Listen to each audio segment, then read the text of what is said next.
un'altra. Facciamo la prima.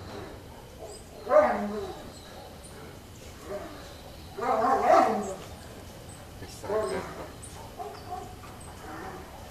Ah, si può spiegare niente. Via, avete fatto.